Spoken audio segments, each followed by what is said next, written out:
All right, well, let's begin. Thank you everyone so much for coming. It's great to have such a big group of people on a Wednesday night. I know everyone feels a lot of Zoom fatigue, so I'm very excited to see lots of folks here. And we have a really fantastic group of panelists tonight. First, I wanted to introduce myself. I'm Rachel Kleinbaum. I'm the director of the Jewish Coalition on Criminal Justice Reform. It's a relatively new coalition that started in the last year to really engage the Jewish community and educate the Jewish community to be active on this, one of the most important civil rights issues of our time. And I'm really excited about our panel tonight. This will be our first webinar in a series of 6. So this one will really be an overview of criminal justice reform. And before we start, I just wanted to thank some of our funders, the UJA Federation and Third Point, Dan Loeb. And I want to extend a great thank you to our wonderful panelists. And I wanted to first introduce our moderator, Rabbi Hilly Haber, who's the Director of Social Justice Organizing and Education at Central Synagogue. So Hilly, please take it away. Thank you, Rachel. Hi, everyone. It's so wonderful to be together tonight, and I'm so honored to be joined in this panel by Insha, Johnny, and Pastor Monrose. So I was wondering, just to start us off, if the three of you maybe could just take a minute to introduce yourselves to everyone and really share a little bit about how your work relates to criminal justice. Insha, do you want to start us off? Sure. Wonderful to see everybody. I am Insha Rahman. I work at the Vera Institute of Justice, which is a national nonprofit. We've been around for 60 years, and we work on policy and research all across the criminal justice and immigration systems. Myself, I'm an immigrant to this country, a proud immigrant. I've lived here for the past 28 years, and at this point, I consider myself a New Yorker. I was a longtime public defender before coming to Vera, and at Vera, I run our work on advocacy and partnerships.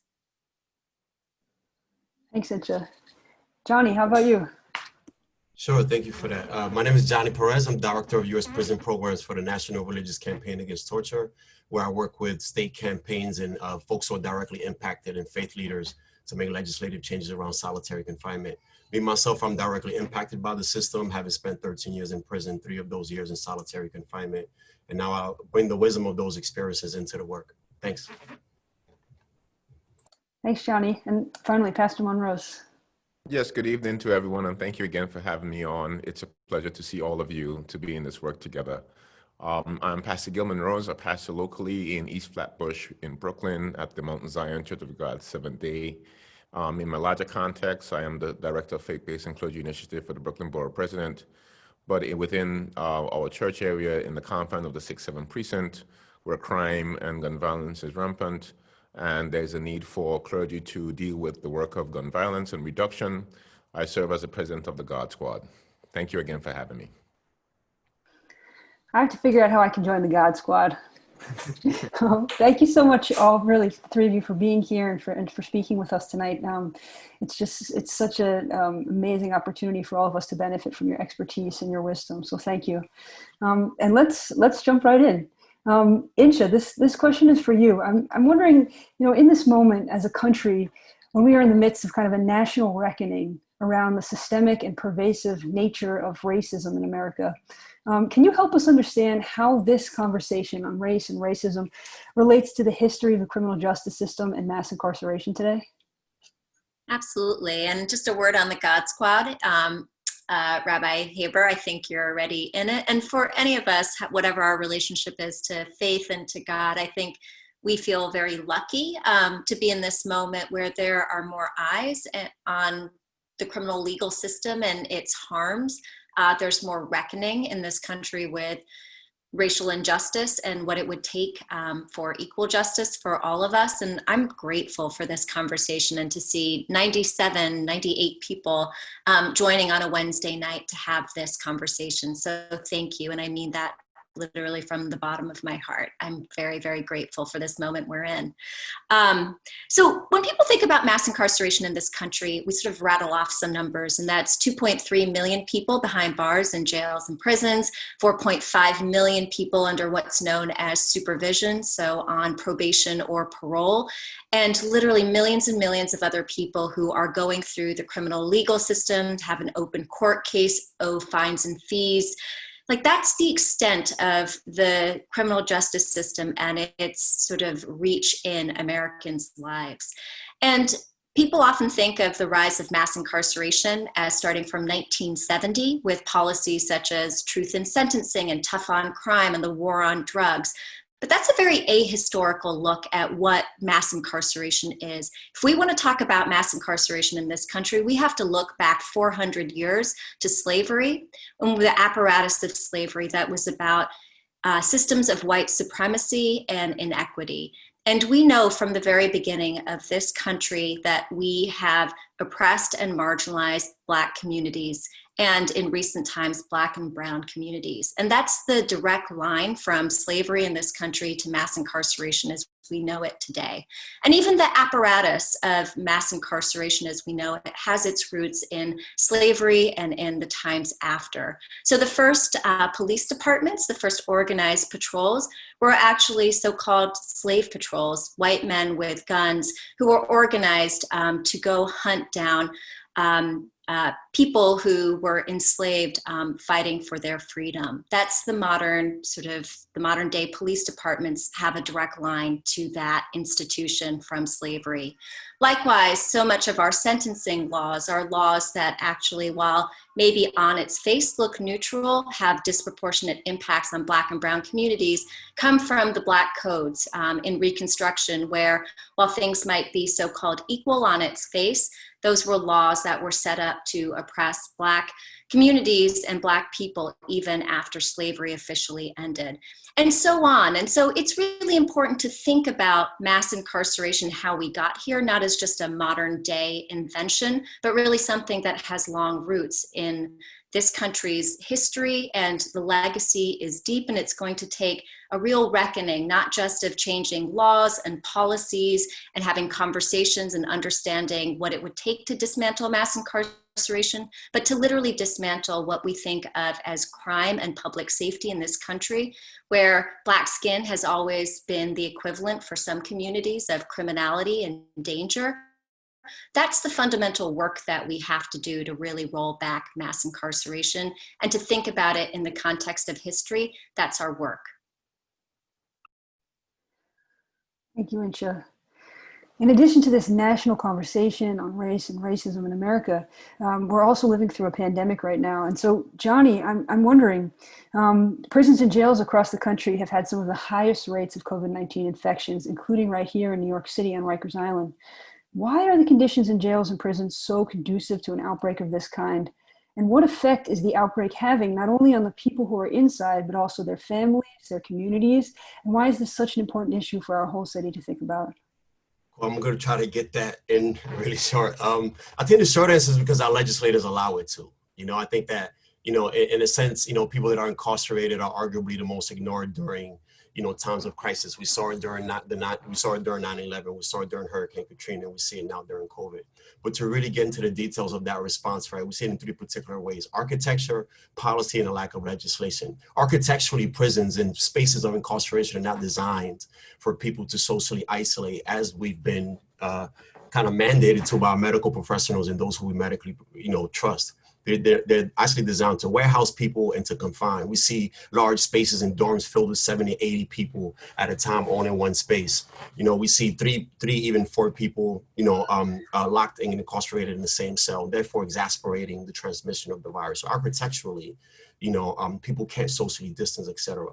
And then we see the policies of the department actually get in the way of even keeping them from actually containing the virus. How does that happen, right?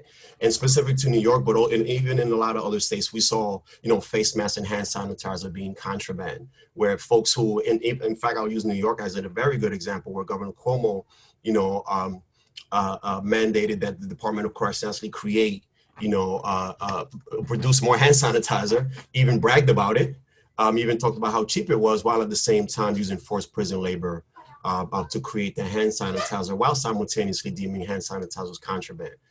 For those who don't know, contraband is basically anything that you can't have, and that can range from a cigarette to $1 in your pocket. So in this case, hand sanitizer. And the other way, face masks.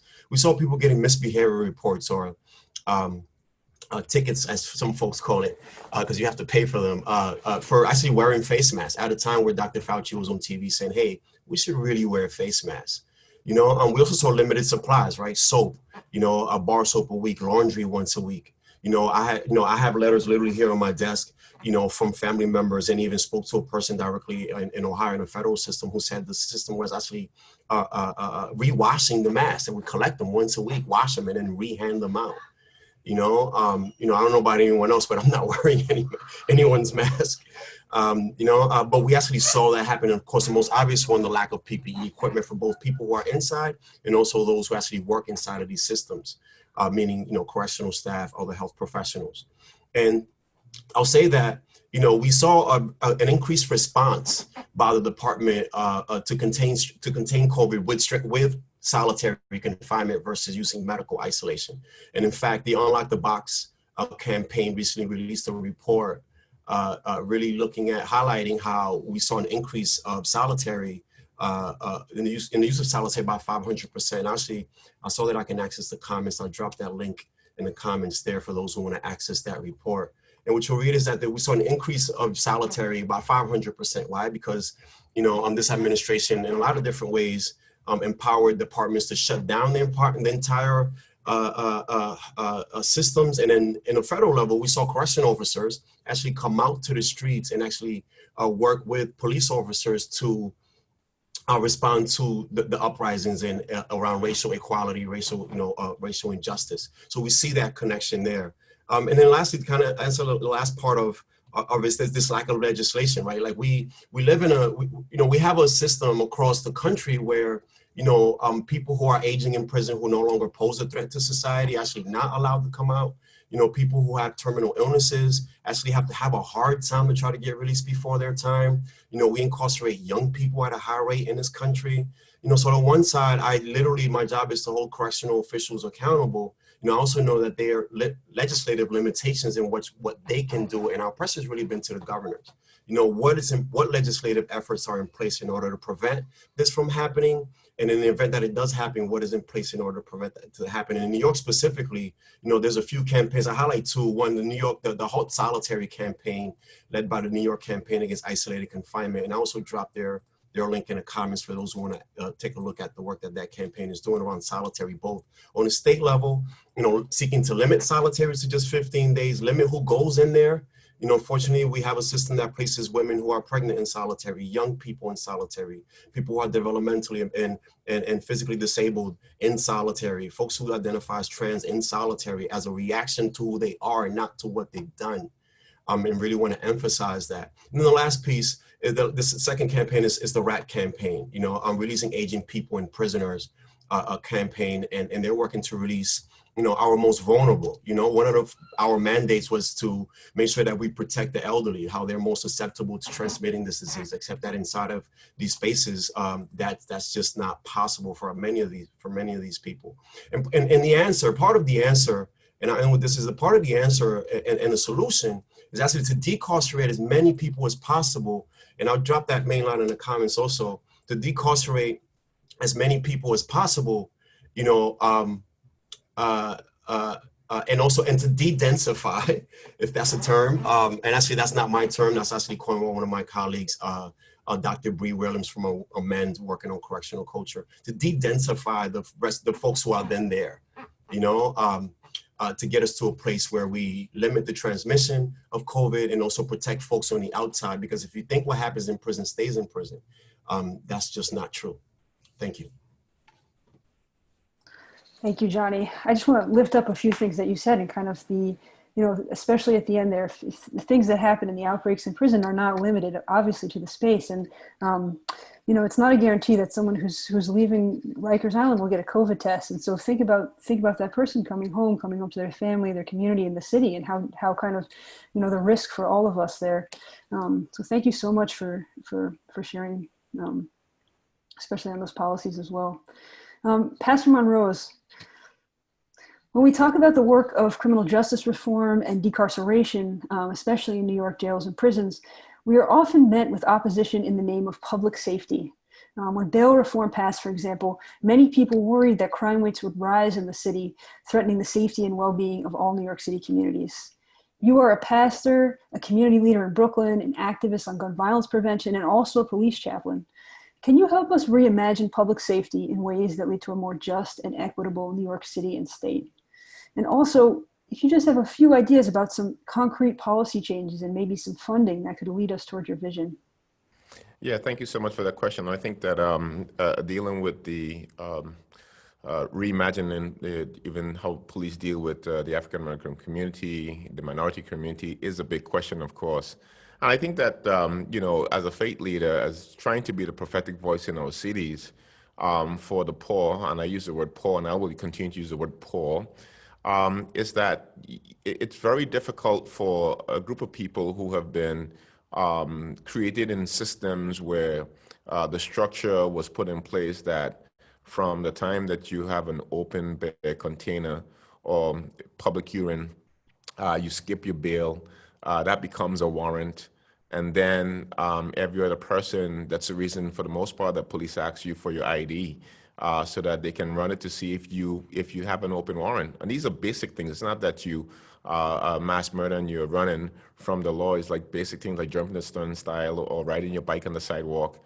And you know, people you know, don't want to deal with the system, decide not to go to pay that ticket. That ticket becomes an open warrant. And what we had started to do in the city is that talk to the district attorneys to vacate these warrants and have these days that you can come in and these warrants can be vacated. In Brooklyn alone, you had hundreds of thousands of individuals who had these warrants. And so it started to, of course, you know, it started to perpetuate a system where you had young people going into prison just for simple reasons, like, again, riding a bike on the sidewalk, that becomes an open warrant, that becomes an offense to go to Rikers Island, and so on and so forth. So how do we imagine that? I think that when we started to talk about some people don't like to use the word defund the police. I don't use that term in particular. Yesterday, someone said we need to say refund.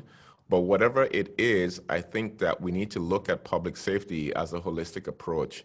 We can never police our way out of the situation that we're in. And I think that what you have to do is that you have to fund programs that we know for sure work. Because if you have young men who have been entered into a system of failing schools, you know, the school is, New York City at one point was called the city of the big dropout because just so many black and brown students just didn't finish high school. And you look at these failing schools, why should I have to send my son or my daughter to a school in an affluent neighborhood as opposed to sending down the street in Weeksville? Why should someone in East Flatbush have to go at the Upper East Side for the same basic education?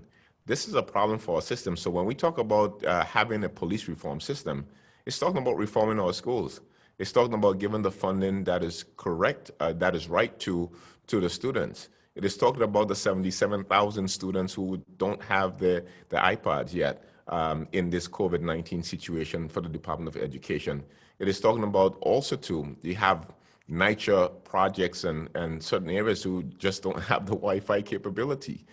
These are all things that when you talk about public safety, we have to put them in the context. It's not just a one thing. And then with the bail reform too as well, how many years in America have we jailed innocent people? And there was not an outcry about innocent people's lives being damaged. But then there was an outcry for people who just needed to see a judge, like people who did not need to be in Rikers, to be released and wait their day in court. And yet still there was an uproar that, hey, you're releasing these violent people. Everything is going to change. And then, of course, that was connected with the uptick in gun violence throughout the summer. So you had, again, individuals saying that it's because of the bail reform that we've seen the rise in violence, but not understanding that the people who were most affected by COVID was also most affected by the lowest return in terms of the census. If you look at the stats, you talk about the black and brown communities who have the highest infection rate, the lowest census return, still had the highest crime. It is not just, it is by design that this is happening, is because of the divestment in the black and brown communities. And I think that as a prophetic voice, whether it's talking to the police or whether it's me trying to help a young man who have a gun not to use a gun, it's the same message. We have to invest in the poor communities that we have in order to reduce the possibilities of young people going into the pipeline of the prison system. Thank you, Pastor. I want to open up this question too to Insha and Johnny, this question of public safety and reimagining public safety, and also kind of keeping questions of mental health, housing insecurity, food insecurity, all the things that are just in the air in the city right now. And also too, thinking about bail reform and kind of the reaction against bail reform in the name of public safety. Insha, do you want to start? Sure, I'll start. One thing that it's really important to know is that New York City today is no less safe than it was this time last year or 5 years ago. Even though if you read the news, especially if you read the New York Post or even the Daily News, all you see is sort of these outlier incidents of harm and violence that make you feel less safe. You know, every life lost is one life too many. I want to be very, very clear about that. And as Pastor Monrose said, there are communities that we have not invested in, that we have both over-policed and underserved. And those are the communities that are most harmed right now by not only the pandemic, where we've seen 30,000 deaths because of COVID-19. We have certainly seen an uptick in violence, that is specifically shootings and homicides, but still those numbers are dwarfed by the loss we have seen of lives because of this pandemic. And yet, the way that the media portrays New York City after bail reform and criminal justice reform and releasing people from Rikers Island to make sure that COVID-19 didn't create another pandemic within a pandemic in our local jails, you would think that the sky is falling down. And if you look at the statistics, it's just simply not. Last year, we had about this time in the year, 8,000 index crimes overall. This year, right now, we're still at about 8,000 index crimes across the city. That's actually remarkably low numbers, and we're exactly where we were at this time last year in terms of overall crime rates. Crime has remained flat. However, there has been an uptick in shootings and there has been an uptick in homicides. There's no doubt about that. But it's not as if we are going to, and I don't like this phrase, but we're hearing it a lot in the news. It's not as if we're going back to the battle days in the 1970s where, you know, the image of the Bronx on fire and things like that. That's not what the numbers are by any means. If we were to actually look just literally 7 years back, we're on pace with the same number of shootings and homicides we had in New York City back in 2013. So just to put this in context, the media shapes our perception, and there's a fascinating study in 538, which every single year Americans are asked if they think crime is going up or down, and every single year they say crime is going up. In fact, the numbers show it is going down and down and down, and yet our perception of safety is shaped by the media and outlier stories, as well as other things that are very real. I mean, we are now fully 7 months into a pandemic that has ripped apart our lives as we know it for every single one of us. And that is doubly, triply true in communities that have been under-resourced and under-cared for generations. And so what we are seeing, though, that makes us feel like there is disorder is not defunding the police, where we actually didn't move much money out of the NYPD budget this year. But what we are seeing is that we did defund sanitation, literally to the tune of $104 million this year. So the garbage gets picked up less, especially in poor Black communities. What we did see is defunding of the summer youth employment program, which for thousands and thousands of Black and brown young New Yorkers was their lifeline to have a job and earn some money over the summer. and so on. We're seeing defunding of our health system, of our social services system. That's where we are seeing defunding. And so when we think about public safety and what makes us feel safe, it will be an investment in our health system, in permanent affordable housing, in parks, in community services. Those are the things that deliver true public safety. And I'll just end by saying, you know, New York City is a great sort of quiet success story of actually dismantling the idea that we need to incarcerate our way to more public safety.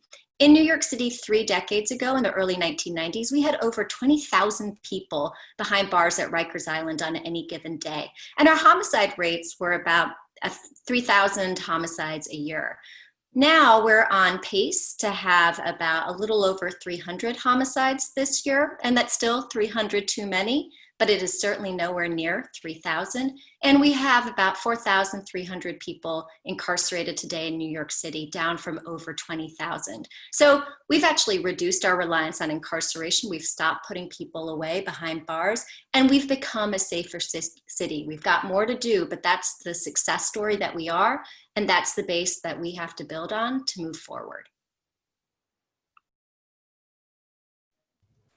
I appreciate that response. And so, you know, I'm hearing the numbers, and you know, I'm sitting here thinking about all, you know, how those changes have come despite the fact that the department actually exasperates, you know, public danger, if you will. That's the opposite of public safety, right? And how does the department do that exactly? And although I'm focused on solitary, and I can tell you how people are released directly from solitary confinement into a place like Times Square, where, you know, you have like people dressed up like Elmo arguing with each other, and how that can be jarring for those folks coming directly from solitary, you know, but also, you know, people who are incarcerated lack, you know, adequate everything, adequate medical treatment, adequate education, adequate health care.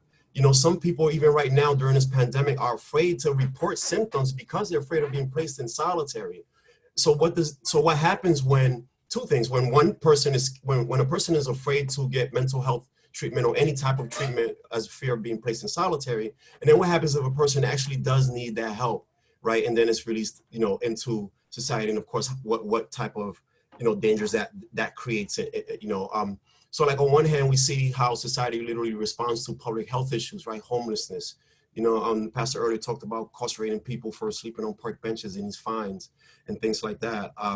You know, and we see it also inside, right, where folks have responded with punishment to public health issues. And now those consequences in a lot of different ways have ramifications beyond just inside of prison walls.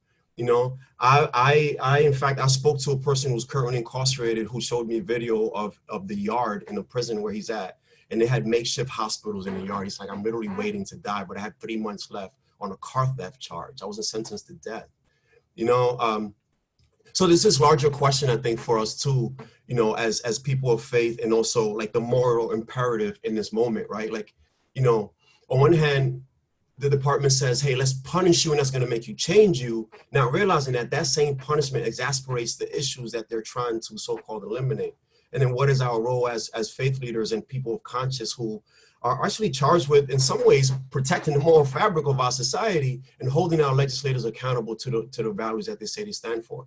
From the governor and the mayor to local, you know, city council folks, you know, but even including people who are around us, you know. So when we think about public safety, you know, thinking about how the current system, of course, exasperates the problem, and how despite that we're seeing these local numbers drop, and, you know, et cetera, you know, and how so much more needs to happen. And we talk about bail, et cetera, and these things, how they're still, you know, happening. And I'll say this last thing about police brutality, and that it's allowed folks to really come to the table and come to this conversation who enter it through there. But I want us to be clear about the fact that the issue, although police brutality has brought us to this conversation, the issue is systemic racism, and police brutality is fruit from a larger poisonous tree that's been watered by a lot of things that folks have already said on this panel.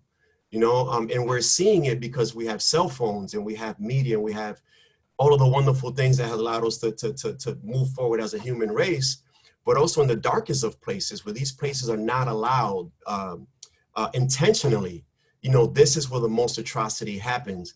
And I'll repeat it again, what happens inside doesn't stay inside. It impacts us all. Although some of us disproportionately, like my colleagues mentioned. I'm wondering, thinking about the kind of national attention that has come on prisons and jails, especially in the conversations on racism and the pandemic and rates of infection.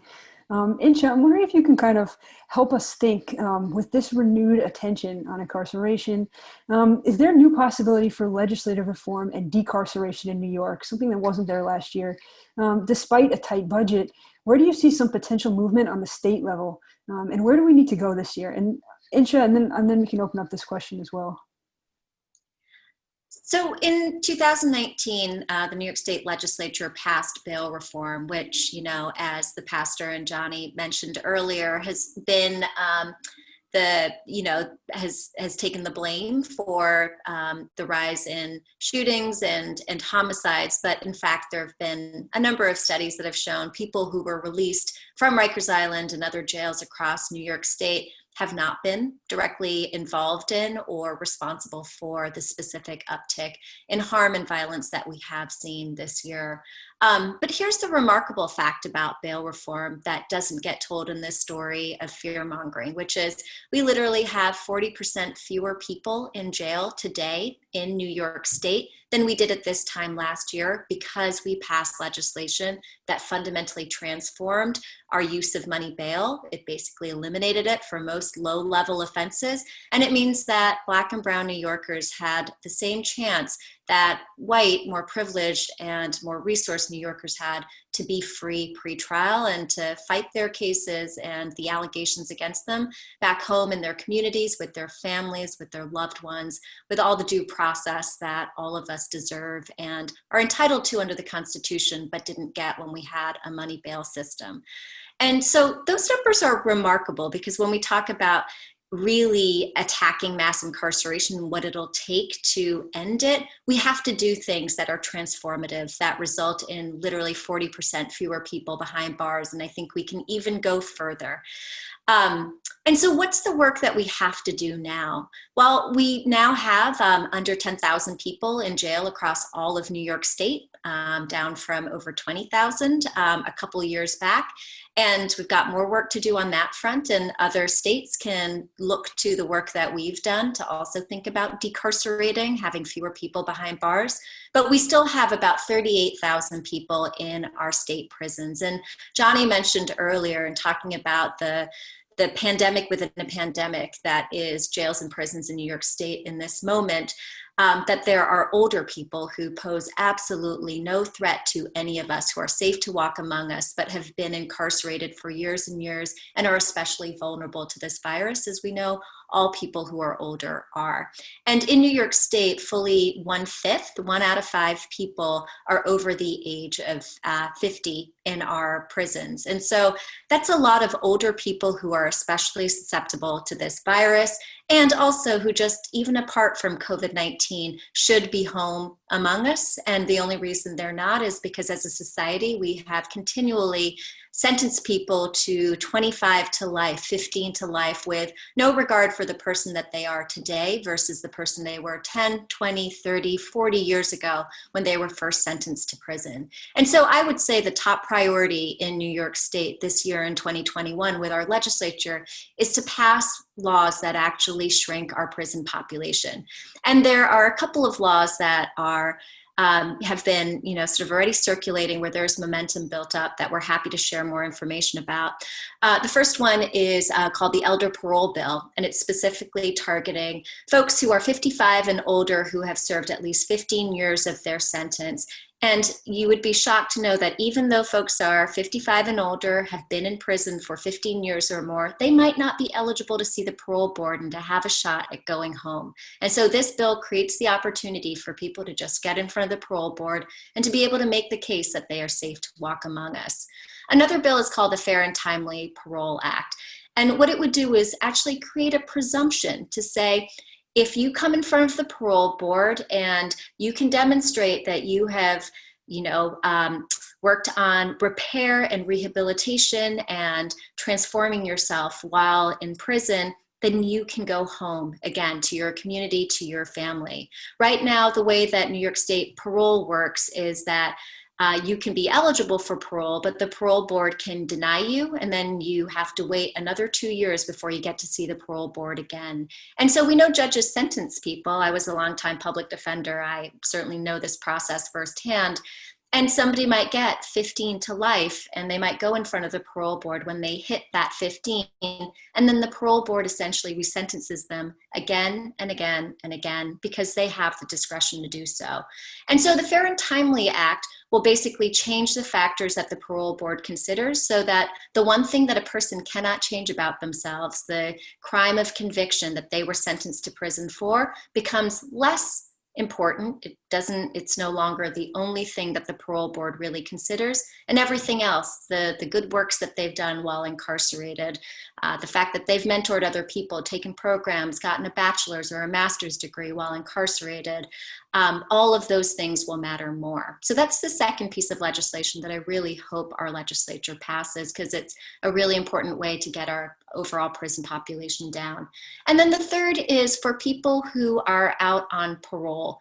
There's 35,000 New Yorkers right now who are under parole supervision. And it is so easy to get your parole revoked and to end up back in jail or prison for something that's not even a new crime or a new arrest, but something as simple as failing to tell your parole officer immediately within 24 hours that you are now living in a new place, or just having one positive talks for, say, smoking marijuana, or even just being late to curfew or nothing at all. And so that kind of discretion that parole officers are given really impacts people's lives negatively. And in fact, over a third of all admissions to jail and prison in New York State are for people on technical parole violations. So not a new arrest, not a new offense, but simply for some small condition of parole that they're alleged to have violated. And so passing the Less is More Act would also help us change that so that people don't end up back in jail and prison for some small violation of their parole conditions, but instead get a chance to continue being out in their community, back home with their families, and not land back in jail and prison simply for something small. So those are, I would say, the three most important issues when it comes to criminal justice reform in terms of the prison population. And then there's so many more for people who are behind bars. Halt solitary is incredibly important to make sure we stop the use of solitary to punish people in the way that we do. Likewise, there are bills to move fines and fees so that poor New Yorkers aren't just dragged through the system because they can't afford the legal financial obligations that are part of their case. There's any number of other issues as well, but given that we're in a pandemic, given that jails and prisons are some of the most dangerous places right now in New York State, I'm focusing on those particular pieces of legislation because I think they're the ones that are come top of mind in terms of the work we need to do immediately. Johnny, are there other pieces of legislation that you would like to lift up as well? Well, Insha just mentioned the Halt Solitary Act, which limits, use of solitary in 3 distinct ways, which I mentioned earlier. Who gets to go in there, for how long, and I mentioned 15 days because that's international standards. Nelson Mandela rules, I forget what year it was, it's late in the day, but really deemed anything over 15 days to be considered torture. And we live in a country that holds people in solitary for decades. I mean, it's, and the last piece, which creates alternatives, that answers the question of not solitary what, and without going too deep into this, I dropped that in the comments and it's already kind of been talked about. I also want to highlight something that I think is important for just us as a movement. And that is that like 3 years from now, we don't want to be talking about COVID era policies, right? So part of the work, I think, is to make sure that we don't give the opposition any yardage. So what that means is that we can use the moment, of course, to definitely pass everything that we can and the bills that we talked about, but also to not allow any harmful policies to pass under the cloak of COVID, if you will, or during this moment of national turmoil, if you will. In my limited experience with legislators, they say one thing and do another. And part of a real concern, is, and this may not just be limited to New York, since I talked to folks in many other states, but, to ensure that we don't create this new bottom, if you will, where now we're literally working now to reverse harmful policies that's been passed now. So let's work to pass these policies that we know will make changes, and also not give them any yardage or support any harmful policies that would reverse any of the work that many advocates who have long come before us, have paved the way. And we know movement work takes years. So just really want to also highlight that. So thanks. Thank you, Johnny. Pastor Monrose, what is the role of the faith community and also interfaith partnership in this work? It is to say amen to what was said. It is to agree that we live in a system and a society that is unbalanced. It is to also push back on the idea of saying that what we need is law and order. What we really need right now is a little bit more grace and mercy. Grace and mercy for people, again, who are disenfranchised, who can't, again, afford good attorneys. That is the prophetic voice that is needed from faith leaders, is to push against the system. Jesus was not a politician, but whatever he did had political implications. And so that means that he had to challenge systems. We're talking about systems, not about parties. We're talking about policies that affect people's lives. And so for faith leaders, especially, you don't have to be a Black preacher, African-American preacher, or Christian to know that what was said earlier by two speakers, it is just unjust. It is not mercy. It is not grace. It's just law and order. And so what we need, again, is a community and a society that is going to rise up, that I don't have to be the one looking like an angry Black man screaming that what they're doing to us is totally wrong. I need someone else to come alongside me and say, yes, what you're doing is actually wrong from my perspective. No one could agree that whether the Holocaust was wrong, or after 9/11, how they treated the Muslims in this country, or that segregation was right. We know for sure that those was wrong. And so people at that point in time, faith leaders stood together shoulder to shoulder. And I don't have to go back to the civil rights era and call Dr. King name or some other rabbi who was with Dr. King. I want to do it in the now. I want to have people that I can name in this day and age in 2020 that stood up in the intersection of faith, that says that, yes, for sure, you're over-policing, you're defunding, and just too many Black and brown individuals are going to prison. And so I think that is what is needed right now. I need faith leaders of every faith to be able to stand on the same sheet of music and talk about the biases that we have in this country. And again, it's not about a political party. It's about exactly what is happening to a race of people that we know that is happening right before our very eyes. Pastor Monrose, I want to say amen to you. And the values that you're lifting up, grace and mercy, too, in Jewish tradition, we hold those values up, and we envision a world that is governed by the divine blueprint, that every person is made in God's image and that has imbued in them sacred worth, and that we call our criminal legal systems to legislate in that way. And we are also people of teshuvah, people who believe in the value of not just repentance, but really return, the power of return. And that when we're thinking about reentry and we're thinking about the ways people come back into society and the way we welcome people, that is a Jewish value to ensure that people are welcomed and brought back and just embraced by community. And so I'm just so grateful for the conversation we're having right now. I want to invite everyone who's listening and to kind of take a minute. We're gonna go into breakout rooms for about 8 minutes. And I would love if we, as you move into your breakout room, if you want to think of things, something that you learned tonight that you didn't know before, something that you are still wondering about. And maybe also if you're thinking about this as a person of faith or as a Jewish person, if you're watching, how is this kind of calling out to your religious identity? In what ways do you see this as a work of faith communities? So we'll take a couple minutes to answer those questions, and we'll come back and we'll wrap up with our panelists. Thank you so much.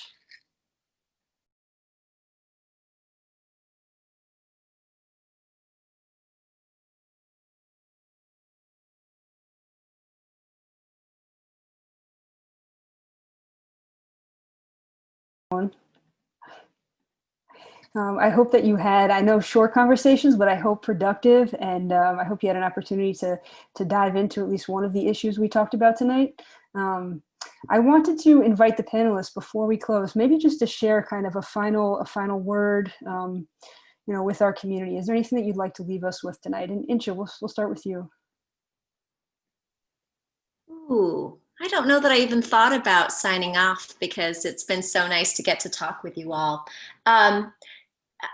I will end maybe on a personal note for me, which is I was raised in a Muslim immigrant family where our service was, like our faith came through service. And so I spent my childhood weekends cooking with my mom and then driving around with her and handing out little boxes of food. I grew up in a town that had a lot of day workers, and they would often be sort of on the side of the road and congregated. We knew all the places.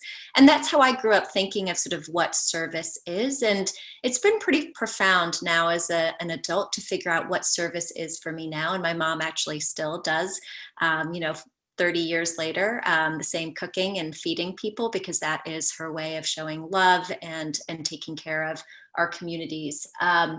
And so for you all, whatever walks of life you're in, you clearly have a community where faith animates you and brings you into these conversations about justice and equity and how do we build the world we all want to live in.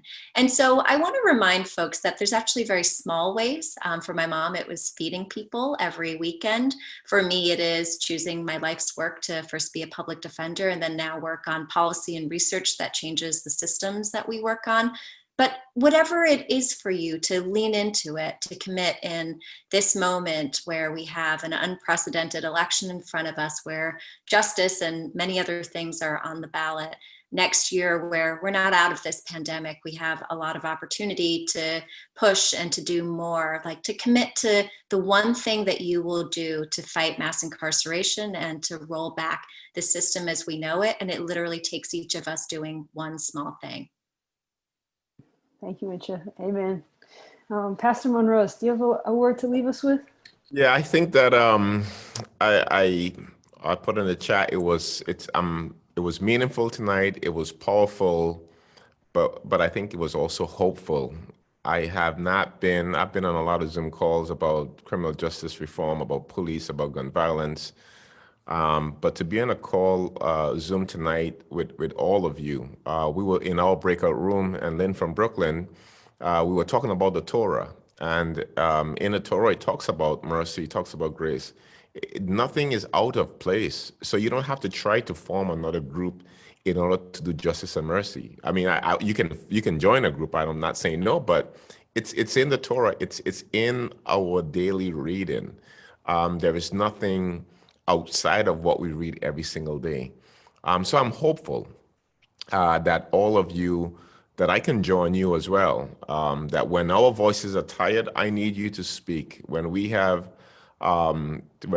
frustrated and when we just can't push anymore, to see all of those voices raising up a crescendo of moral love and justice and peace and mercy.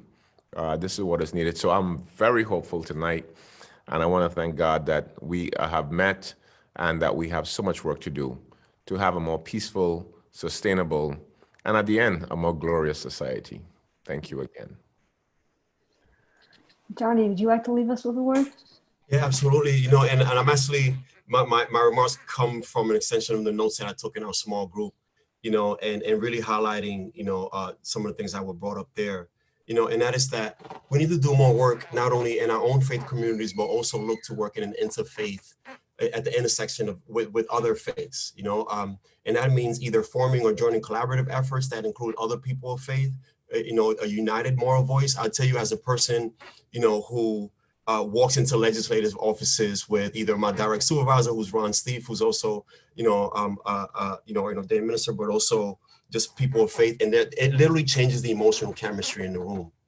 It's hard for a legislator to lie to me in my face when I have the rabbi or the pastor sitting right next to me. Like, something changes in them, and I'll tell you, and I don't have any evidence of this, but it impacts folks in a different way. So I really want folks on this call to really recognize your power as people of faith and your authority to hold folks morally accountable in ways that maybe I can't, and along with that is also comes the need and to be willing to be uncomfortable, because nothing about conflict feels comfortable. And this work is direct, it's all conflict, internal moral conflict, outside, and then we all have different size hands. Some of us can support this work in different ways. Some folks can literally hold party making signs in your backyard, and we can get some signs up for the governor and show up. I can call some of you to actually talk to a faith leader that's, maybe a legislator that's actually attending your place of worship, and for other folks are able to support the work in other ways, and then the last thing that I want to say is that while we're reminded about racial inequality and oppression in this country and how deeply it's embedded and permeated through the veins of this country, at the same time, we have to shift our focus on not only knowing what the problem is and raising awareness amongst our own communities, but really focusing on the finish line, and that is that we have to act. We have to move into a space of action. I had a conversation earlier about conferences and how great conferences are, and we get to see each other once a year, and it's super awesome. But nothing really happens at conferences. We just get to see each other and talk about the issue. So like really forcing us to work in coalition, where we have direct, impact on the work, where we can move these conversations from knowing what the issue is, which is important, and highlighting where we want to go, but we actually put boots to the ground. And for those I didn't know, not everyone's here from New York, and I should have known, of course. But for those who live outside of New York, we work directly in 14 different states on solitary. And I'm gonna drop my my direct email and social media handles if folks want to connect directly. And of course, you can reach out, to Rabbi Haber and other folks on the call, to connect directly, more concrete ways according to where you're at and your capacity, a number of different variables. But be uncomfortable, know your power, as a faith leader, and let's focus on what we can actually do, in addition to continue raising awareness about these issues. Thanks. I want to thank the three of you so much, Insha, Johnny, and Pastor Monrose, for really being a part of this conversation and knowing that we are in this work together in the long run. I want to just also share that the work of the Jewish Coalition, this newly formed JCRC, Jewish Coalition for Criminal Justice Reform, that's so kind of generously put together by JCRC and the Federation and the Dan and Margaret Loeb Family Foundation, that we are committed to education around mass incarceration, to advocacy work, to lifting up that legislation that we talked about tonight, and to also direct service, and to working with people who are directly impacted, to following their lead in this work as well. And so if you are interested in taking part in this coalition and learning more and joining with us in action, please email JCRC, get in touch with Rachel Kleinbaum, our director, whose email is in the chat box, because we are looking for as many strong hands as we can find. Thank you, Johnny, for that beautiful metaphor. And Pastor Monrose, as you said, we are stronger when we work together. And so we are so excited to kind of strengthen this coalition to come together in order to create a more just and equitable city and state and country in this work. So thank you all so much. It's been an honor to talk together. I'm grateful to our participants, and I'm grateful to all of you. And I look forward to continuing this conversation. Thank you. Thank you, everyone.